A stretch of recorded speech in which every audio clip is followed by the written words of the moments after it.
오늘 말씀 주제는 이 시대의 여호야다. 저는 여러분 이번 여름에 터키를 잘 다녀왔습니다. 여러분의 덕분인지 정말 안전하게 기쁘게 좋은 시간을 보내고, 그리고 지난번에 말씀드렸던 좀 아픈 부분들이 있었는데 이번에 많이 회복되고 많이 누리고 돌아왔습니다. 그리고 거기 있으면서 하나님이 깨닫게 하신 부분들이 있었고, 거기에서 하나님이 우리에게 알려주셨던 부분들이 있어서 너무 좋았습니다. 마음이 아파하는 부분들도 있었지만 우리는 매번 갈 때마다 하나님 우리에게 알려주신 부분들이 있어서, 깨닫게 하신 부분들이 있어서 너무 감사했습니다. 우리는 아내랑 한 2년마다 터키를 방문한다는 건 우리가 터키를 갔다 와요. 왜냐하면 터키가 우리가 앞으로 살아야 될 땅이기 때문에, 터키가 우리가 섬겨야 되는 땅이기 때문에, 터키가 하나님 우리에게 주신 땅이기 때문에 우리는 그 땅을 향하여 항상 기도하고 준비하고 있고, 그리고 그것을 늘 방문합니다. 거기에 방문하는 이유 중에 하나가 시대의 흐름을, 그 땅에 있는 시대의 흐름을 알기 위해서 갑니다. 왜냐하면 터키 갈 때마다 변화가 있는데 거기 있는 예배 모습이 어떤가, 교회가 어떻게 선장되어 있는지, 교회 분위기가 어떻게 되어 있는지, 거기서 예배가 제대로 드려지고 있는지 아니면 잘못되어 있는지, 거기에 필요한 것이 예배에 무엇이가 필요한 것이고 거기 교인들에게 어떤 가르침이 필요한지, 이런 것들을 살펴보기 위해서 우리가 터키를 갑니다.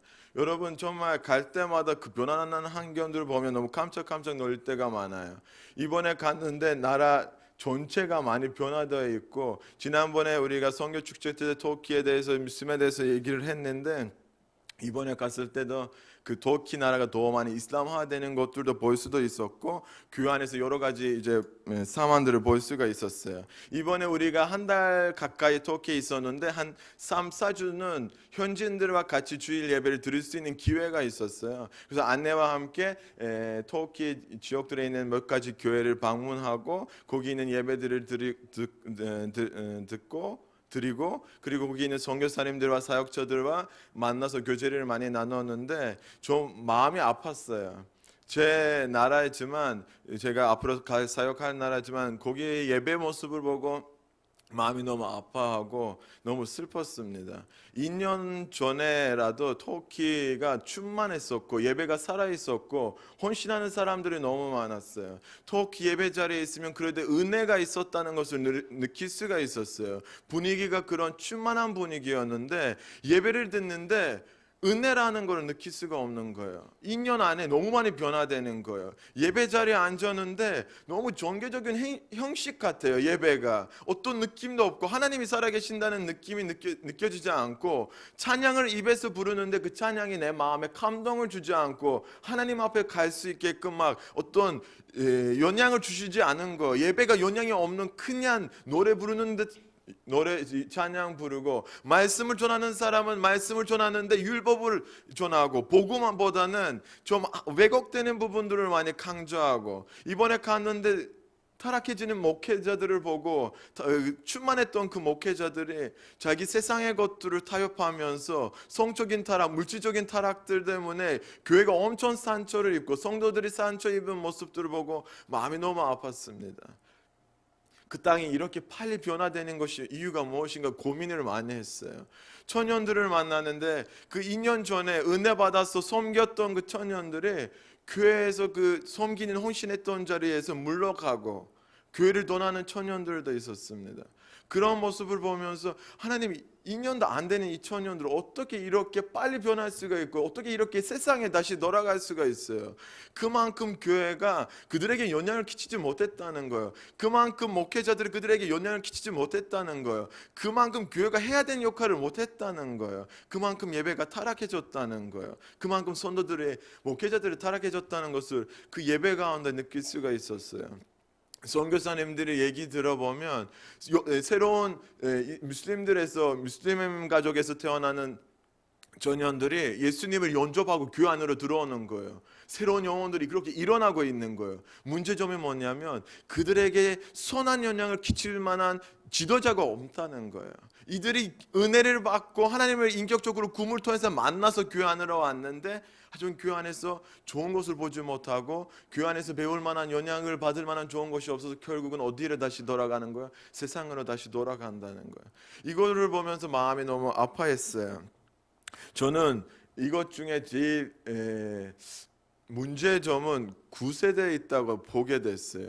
그 9세대라는 것은 예수님을 먼저 알았던 분들 있잖아요. 그 안에 우리 아버지도 들어가고 그 안에 내가 처음 만났던 그 리더들도 들어갔는데, 이 리더들이 하나님을 처음 만났을 때는 엄청 충만했었어요. 이들이 처음 일어났을 때 있잖아요. 여러분, 예배 분위기가 달라지고 터키 개혁이 일어났었어요. 터키의 예배가 충만해지면서 하나님의 일하심이 있었고, 거기에서 새로운 영혼들 하나님 앞에 돌아오게 되고, 파울이 가는 지역마다 도시마다 어떻게 교회가 탄생되고 사람들 하나님 앞에 돌아오게 되고 마음을 열고 하나님의 기쁨의 영이 충만한 영이 임하시고 예배의 분위기 하나 되고 막 그 하나 된 모습으로 예배 드렸는데, 우리 아버지 사는 시대에는 그런 분위기가 터키에 있었는데, 이들이 왜 이렇게 타락해지냐면 시간이 지나면 지나갈수록 세상의 그 물질주의와 타협을 했는데, 돈 벌기 시작하고 돈의 맛을 알게 되는, 돈은 나쁜 것이 아니지만 돈을 사랑하기 시작하니까,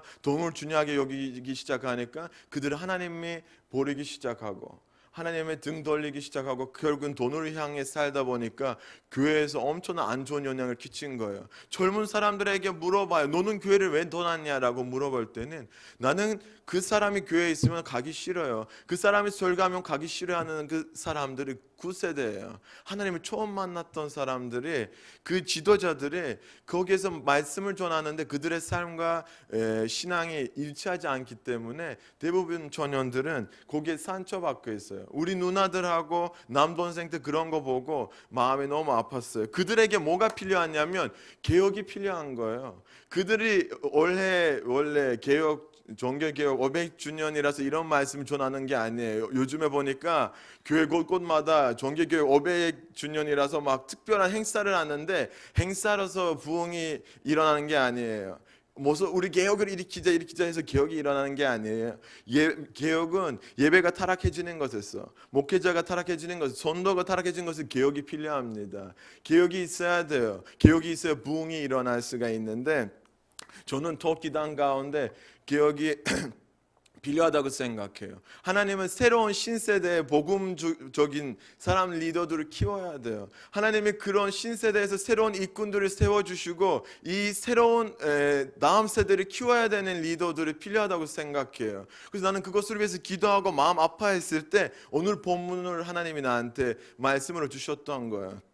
오늘 여러분에게 여호야다에 대한 이야기를 하는 이유가, 여호야다라는 인물은 대단한 인물이었어요. 이번에 그 땅 가운데 터키 분위기를 보면서 하나님 주셨던 인물에 대해서 좀 설명하고 여러분에게 나누고 싶습니다. 이 얘기는 왜 하냐면, 여러분, 이 땅에도 개혁이 필요해요. 한국 땅에도 교회가 회복돼야 되고 예배가 회복돼야 되고, 터키 땅에서도 교회가 회복되고 예배가 회복돼야 돼요. 하지만 이것을 우리가 결국은 어디에서부터 시작해야 되냐면 성경을 통해서, 성경 우리한테 가르치는 그 원하는 대로 우리가 살면 결국은 개혁이 일어납니다.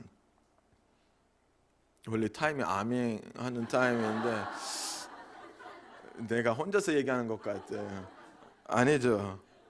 이해되시죠?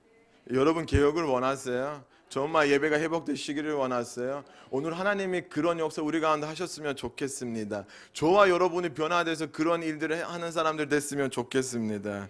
아멘. 여러분, 여호야다라는 오늘 말씀해 보는데 참 신기했던 것은, 그 시대 사람들이 예를 들면 아담이 몇 살에 죽었고 노아가 몇 살 살았고 죽었고 그런 것들 성경 앞에서 나오지만, 왕들의 이야기에서 몇 살에 죽었다는 얘기보다는 몇 년 동안 왕 자리에 있었다는 것을 쓰는 거예요. 하지만 오늘 말씀에 보는데 여호야다라는 인물이 왕이 아니었어요. 그는 제사장이었는데 그는 130년 살았다는 얘기를 성경이 기록하고 있어요. 우리 목사님들 가끔 이것이 왜 기록했는지를 막 하나님 앞에 물어볼 때가 있잖아요. 저도 물어봤어요. 도대체 이거 왜 130년 살았다는 얘기 뭐가 중요해? 왜 여기에 기록되어 있냐고 하나님 앞에 물어봤는데, 여러분, 130년 동안 이 사람이 필요했던 인물이었어요. 하나님이 다른 사람들보다 2배로 더 오래 살게끔 하셨던 이유가 이 사람이 사는 동안에 선한 영향을 끼쳤던 거예요. 왕에게도 이스라엘 백성에게도 선한 영향을 끼쳤는데 열왕기하 12장 2절에 보면 요아스가 제사장 여호야다의 교훈을 받는 동안에 여호와 보시기에 정직히 행하였으나, 여호야다가 사는 동안에 그 왕이 하나님이 원하는 대로 존중하게 살았고, 오늘 역대하 24장 2절에도 이런 말씀, 제사장 여호야다가 세상에 사는 모든 날에 요아스가 여호와 보시기에 존중히 행하였으니, 이 얘기가 뭐냐면 이 사람의 그 시대에 필요했던 인물이라는 거예요. 이 사람이 살아야 좋은 영향을 끼치니까 하나님이 그를 길게 살게끔 두신 거죠. 130년 동안 살게 하신 거예요. 이 사람은 왕도 아닌데 제사장인데 왕들의 묘지에 묻히는 사건이 일어나는 거예요. 여러분, 왕들이 죽으면 왕들의 묘지에 묻히는데 그 시대에 요아스가 왕이었는데 그는 그 왕들의 묘지에 묻히지 않았어요. 왜냐하면 그는 마지막 때 하나님을 버리고 바알을 섬기게 됐는데, 하지만 여호야다가 하나님 앞에서 정직하게 살았기 때문에, 사람들한테 인정받았기 때문에, 선한 영향을 끼쳤기 때문에 그는 왕들의 묘지에 묻힐 수 있었어요. 이런 얘기는 여러분한테 별로 중요하게 여기지 않는데 사실 너무 중요한 얘기니까 내가 얘기하는 거예요.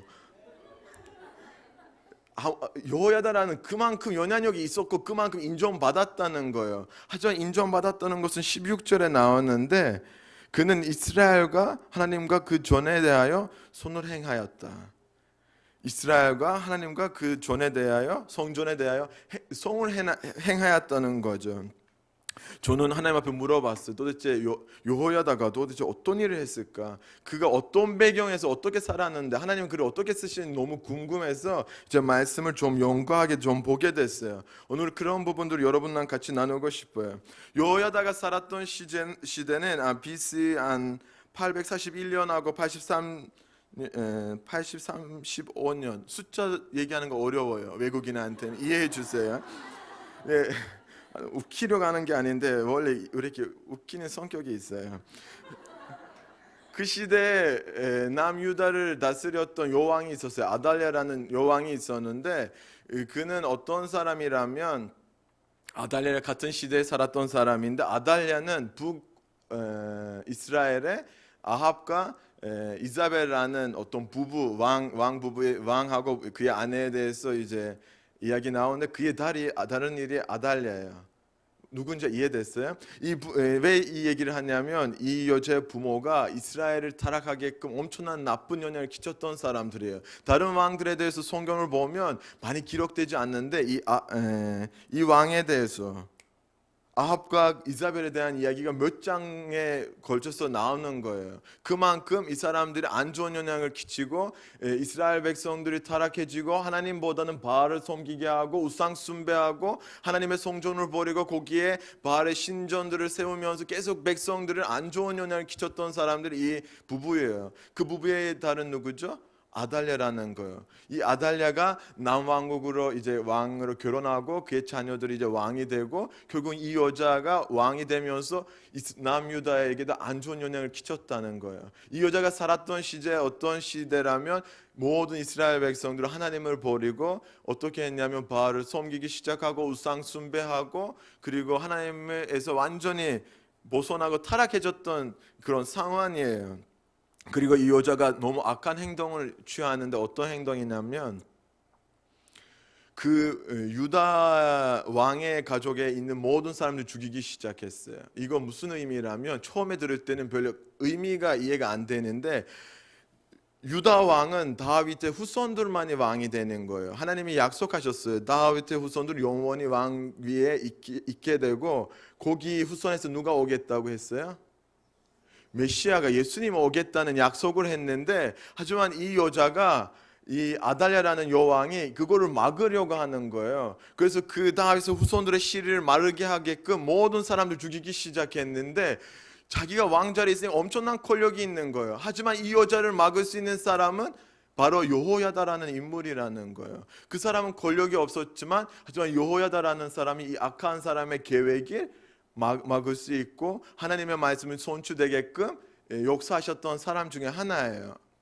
방법을 어떻게 하냐면 이 여호야다가 그 왕의 가족에서 요아스라는 한 살 아이를 구하고 그를 성전에 두고 한 7년, 6년, 7년 동안 키웠어요. 키웠는데 아까 내가 여러분한테 읽었잖아요. 그 요아스가 제사장 여호야다의 교훈을 받은 동안에 여호와 보시기에 정직히 행하였어요. 여호야다가 이 요아스를 가지고 계속 하나님의 말씀을 그에게 가르치는 거예요. 하나님의 규례를 가르치는 거예요. 그리고 7세 될 때 그를 왕 위에 올리고 그에게 하나님의 말씀을 맡기고 그때 여호야다가 개혁을 일으키는 거예요. 어떤 개혁을 일으키냐면 오늘 말씀을 같이 읽겠습니다. 역대하 23장 16절부터 21절까지 같이 읽겠으면 좋겠습니다. 내가 한 절 읽고 여러분 한 절 읽으세요. 역대하 23장 16절부터 21절까지. 여호야다가 자기와 못 백성과 왕의 사이에 언약을 세워 여호와의 백성이 되리라 한지라.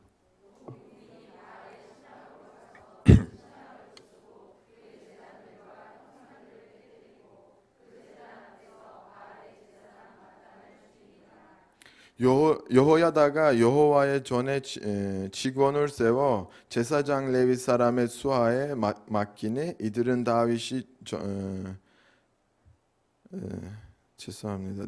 전에 그 반차를 나누어서 여호와의 전에 모세의 율법에 기록한 대로 여호와께 번제를 드리며 자기의 정한 규례대로 즐거이 부르고 노래하게 하였던 자더라.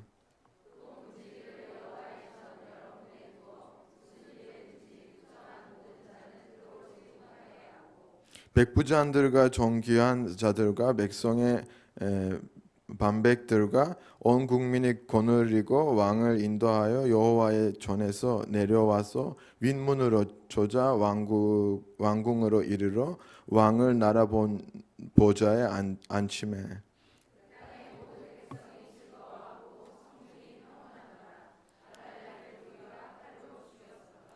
여호야다가 엄청난 귀한 일을 하고 엄청난 큰 개혁을 일으키는데 첫 번째 것은 16절에 나오는데 언약을 세우는 거예요.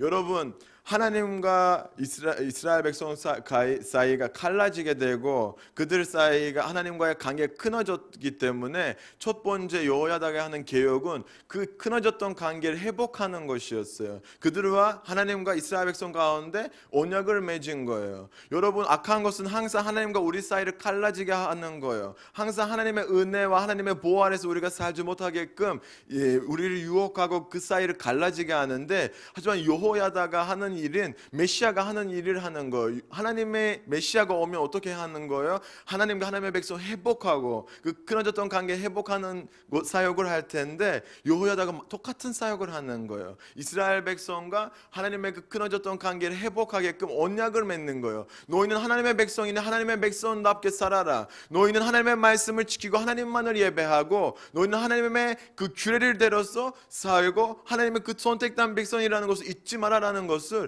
그들에게 인식시키고 그들과 함께 언약을 하는 거예요. 사실 엄청난 큰 역사라고 알 수가 있어요. 여러분, 내가 원해서 다 사람들을 모아서 언약을 맺을 수 있어요? 내가 원해서 그만큼 일을 할 수 있어요? 사실 여호야다에 엄청난 영향력이 있다는 것을 본문에 볼 수가 있는 거예요. 나는 이 말씀을 읽으면서 여호야다가 그 백성에게 주는 영향을 보면서 하나님 나는 이런 사람 되기를 원합니다. 정말 하나님 터키 사람들에게 하나님을 모르는 그 영혼들에게 정말 하나님과의 그 관계 회복할 수 있게끔 영향을 끼치고 싶습니다. 내 말에 그런 권세가 있었으면 좋겠습니다. 내가 그들에게 선한 영향을 끼쳤으면 좋겠습니다. 그들과 하나님의 관계가 회복될 수 있게끔 내가 사용될 수 있었으면 좋겠습니다. 내가 이 말씀을 보면서 계속 그 기도가 나오는 거예요. 여러분 여호야다라는 인물은 일반 우리와 같은 인간이에요. 우리와 같은 연약한 부분들이 있고 우리와 같은 죄를 범했던 사람 중에 하나지만 하나님이 그를 사용하시면서 엄청난 큰 일을 했다는 거예요. 나는 이 말이 나한테 엄청난 도전을 줬는데 그 다음에 그가 했던 개혁 중에 하나가 우상을 전폐하는 거를 17절에서 볼 수가 있는 거예요. 여러분, 바알을 섬겼던 그 사람들에게 너희는 바알을 버려라, 가서 그 제단을 없애라, 이런 말을 하면 다 되는 거예요? 그렇게 사람들 말 순종하는 거예요? 저는 목이 타서 미안해요. 여러분, 이 얘기 뭐냐면, 내가 터키인들에 가서 그들이 잘못된 신을 섬기고 있고 복음을 모르고 있는 그 사람들에게 나는 너희는 그 믿는 알라를 버리고 예수님을 믿어라, 막 그렇게 얘기하면 그들이 네 알겠습니다 바로 변하는 거예요?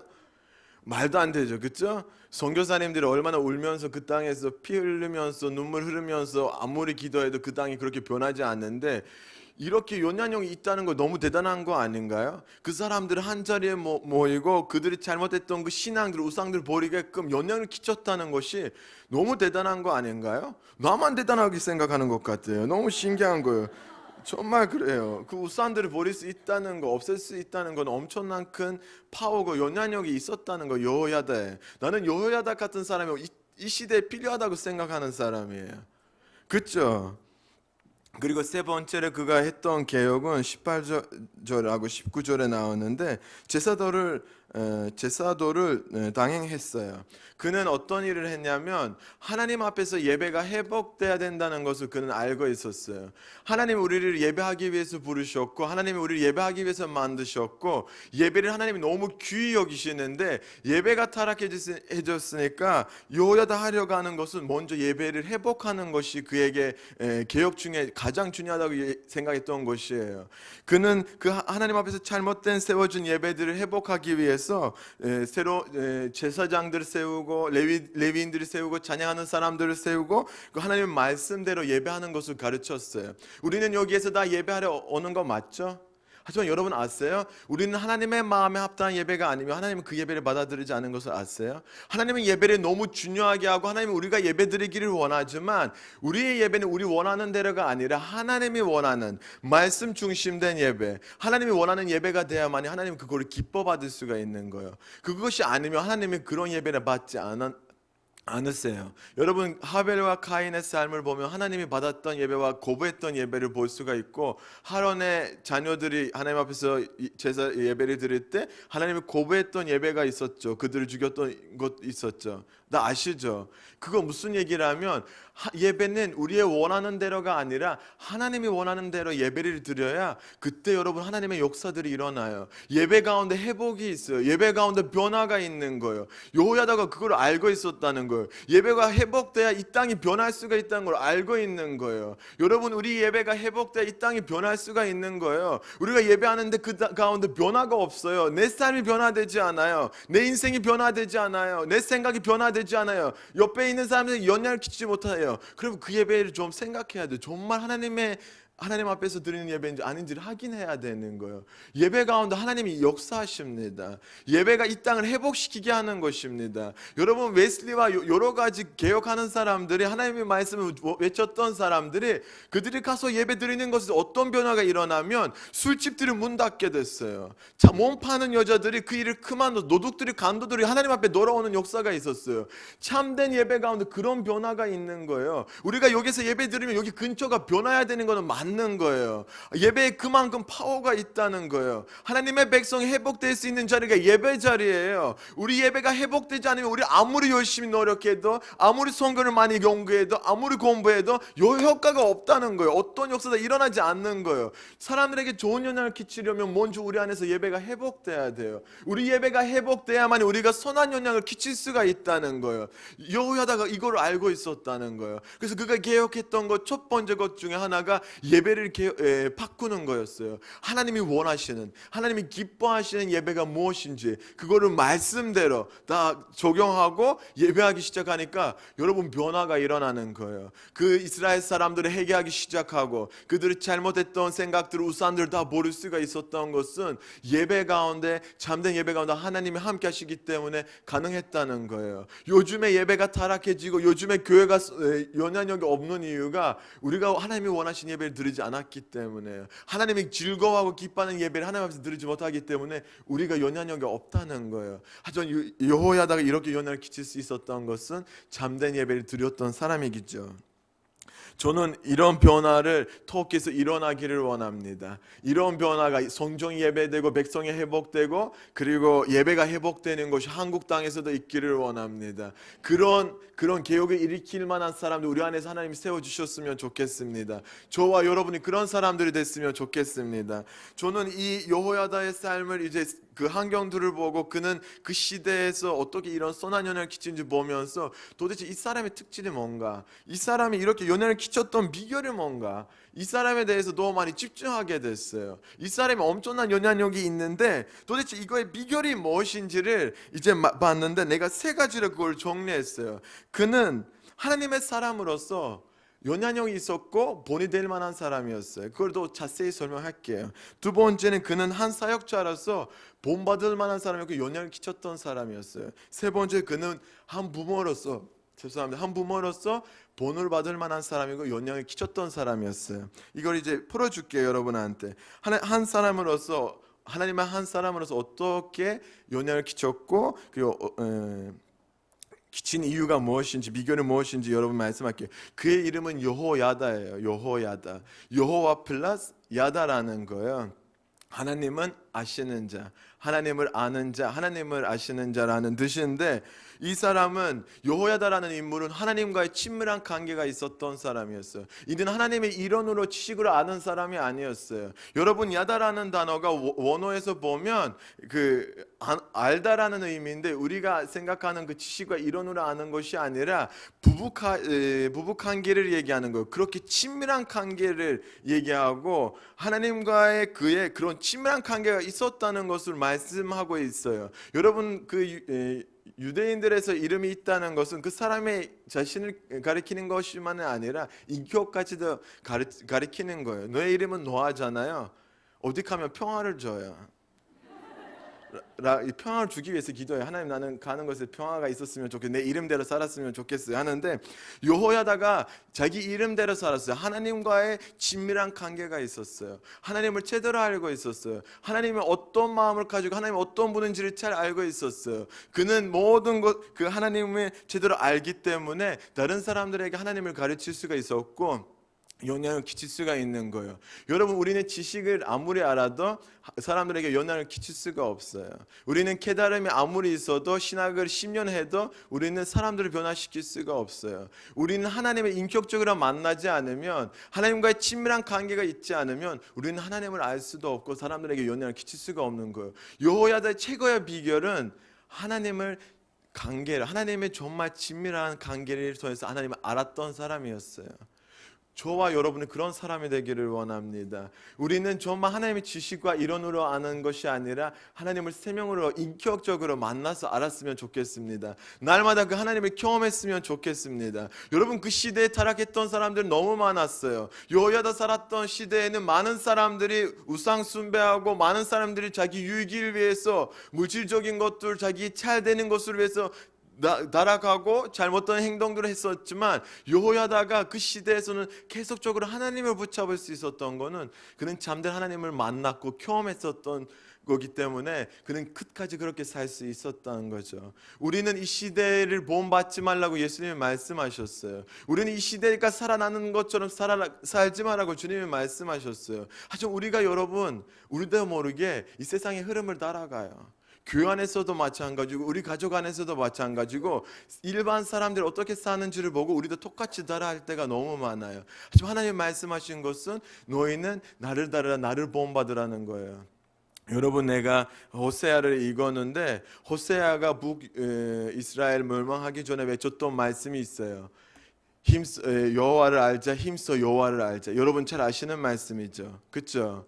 거기에서 여호와를 알자라는 말을 외칠 때는 호세아가 그때 이스라엘 백성 하나님을 모르는 게 아니었어요. 하나님을 알고 있었어요. 하나님 어떤 분이신지 하나님 어떤 일을 하시는지 다 지식과 그들의 이야기로 그들에게 전달되는 것들이 있었어요. 하나님을 너무 잘 알다고 생각하고 그들은 하나님 앞에서 제사도 드리고 예배도 했었어요. 하지만 호세아가 그들에게 외쳤던 거는 힘써 여호와를 알자. 우리가 가장 중요한 것은 하나님을 아는 것이다. 그 다른 것들보다 가장 중요한 거 하나님을 아는 것인데, 힘써 여호와를 알자. 거기에 알자라는 단어도 역시 야다라 나오는 거예요. 결국은 어떤 것이에요? 하나님과의 관계를 하면서, 친밀한 관계를 하면서 하나님을 알자라는 거예요. 지식으로는 거기까지 머물지 말고 계속 하나님을 알려고 노력하자는 거예요. 그래서 여호야다가 그런 노력을 하고 하나님을 인격적으로 만났던 사람이기에 하나님은 그를 그렇게 사용하시고, 그를 통해서 그렇게 놀라운 기억을 일으킬 수가 있었던 거예요.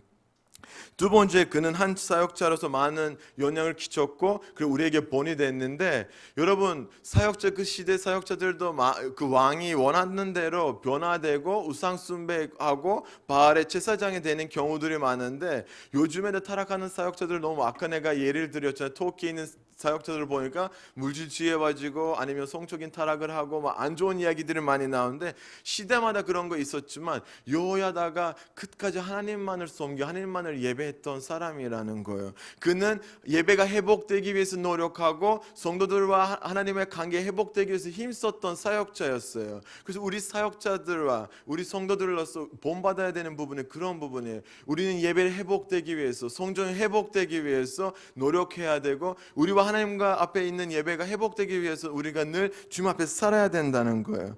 마지막 부분은 한 부모로서의 그의 영향력이 너무 크고, 그리고 그가 비결 중에 하나가 부모로서 했던 역할이었는데, 요즘에 보면 부모님들은 하나님을 알았다고 해서 끝나는 경우들을 많아요. 부모님 시대에서 그 신앙이 끊어지는 경우들을 많고, 다음 시대에 가지 못하는 경우들을 많은데, 여호야다가 하나님을 아니까, 하나님이 아는 것이 최고라는 것을 알기 때문에 그의 자녀에게도 하나님을 가르쳤어요. 하나님의 말씀을 가르쳤어요. 그리고 그의 아이의 이름을 스가랴인데, 스가랴에게 하나님을 믿는 것이 무엇인지, 하나님을 아는 것이 무엇인지 제대로 가르쳤어요. 스가랴가 어떻게 죽으냐면, 요아스 왕 앞에 서서 너는 초반에 아버지에서 보고 제대로 살았는데 왜 바알을 다시 섬기냐, 왜 하나님을 버리냐, 왜 하나님 말씀대로 안 사느냐라고 외칠 때 그는 선정에서 돌을 맞으면서 죽음을 당했어요. 그만큼 그는 하나님 앞에서 선직하고, 그만큼 하나님의 말씀을 붙잡고, 그만큼 제대로 살았던 사람이었어요. 하지만 그는 그렇게 살을 수 있었던 이유가 그의 아비가 그에게 복음을 전달하기 때문에, 하나님의 말씀을 전달하기 때문에. 우리는 다음 세대에게 복음을 전해야 돼요. 다음 세대에게 하나님의 말씀을 가르쳐야 되는 것이 오늘 우리에게 여호야다의 삶을 통해서 알 수가 있다는 거예요. 여러분, 시대마다 하나님이 그 타락해진 예배를 회복하기 위해서, 그 타락해진 예배 모습을 아파하면서 개혁할 수 있는 사람들을 하나님 세워주기를 원하세요. 여러분, 이 시대에도 하나님이 개혁할 수 있는 사람들 세워주기를 원하세요. 하나님이 그런 사람들을 찾고 있는데, 하나님이 정말 하나님을 알려고 하고, 하나님의 말씀을 순종하려고 하고, 겸손하게 하나님을 붙잡으려고 하는 사람들 하나님이 찾고 있습니다. 이 시대에서도 하나님이 찾고 있습니다. 나는 계속 말씀을 보다가 에스라를 읽게 됐는데, 에스라와 느헤미야를 읽으면서 더 많이 감동을 받는 거예요. 에스라와 느헤미야가 포로기 위에 남은 사람들이에요. 그들이 엄청난 힘든가 아픔을 겪었지만 그들은 끝까지 말씀을 지켰던 이유가, 에스라가 날마다 주님의 말씀을 붙잡고 연구를 하고, 그 말씀을 어떻게 내 삶에 적용할 수 있는지 늘 그거를 고민하고, 배웠던 것들을, 삶에서 경험했던 것들을 다음 사람들에게 가르치려고 하는 노력이 있었다는 거예요. 여호야다와 똑같은 거예요. 결국은 에스라 시대에도 그 포로기에서 오는 사람들에게도 에스라 같은 사람을 통해서 개혁이 일어나고 예배가 회복되고 회개 운동이 시작한 거예요. 시대마다 하나님이 그런 사람들을 세우기를 원합니다. 시대마다 하나님이 개혁할 수 있는 사람들을 세워주기를 원합니다. 하나님 우리를 세워주기를 원하세요. 하나님 우리를 통해서 개혁하기를 원하세요. 하나님 우리를 통해서 예배를 회복시키기를 원하세요. 하나님 우리를 통해서 성전을 회복시키기를 원하세요. 하나님 우리를 통해서 이 땅을 회복시키기를 원하세요. 이거 어려운 일이 아니에요. 하나님만을 아는 것에 힘쓰면, 우리가 하나님을 알려고 노력하면 하나님 우리를 쓰실 수 있고 그런 역사들을 하실 수가 있다는 거예요. 우리는 연약해요. 우리 힘을 우리는 아무것도 할 수 없지만, 우리는 사람들에게 좋은 선한 영향을 끼칠 수 없지만, 하나님을 알려고 노력할 때, 우리를 하나님이 인격적으로 만나기 시작하면 그때부터 사람들에게 선한 영향을 끼칠 수가 있어요. 우리가 가는 곳마다 예배가 회복될 수가 있어요. 우리가 가는 곳마다 가족이 회복될 수가 있어요. 가는 곳마다 도시가 회복될 수가 있는 거예요. 하나님이 그런 사람들을 일으키기를 원하세요. 그런 백성을 세워주기를 원하세요. 하나님 앞에서 신령과 진정으로 예배하는 자들을 하나님이 찾고 있어요. 우리가 그 사람 되기를 원하세요. 정말 여러분, 이제는 우리가 지식을 하려고 하는 게 아니라 지식이 필요합니다. 지식보다 더 필요한 것은 하나님의 인격적으로 만남이 필요하고, 하나님과 관계하는 것을 하나님이 원하십니다. 이 세상에서 나는 시간이 없어요, 나는 바빠요, 핑계를 하나님이 원하지 않아요.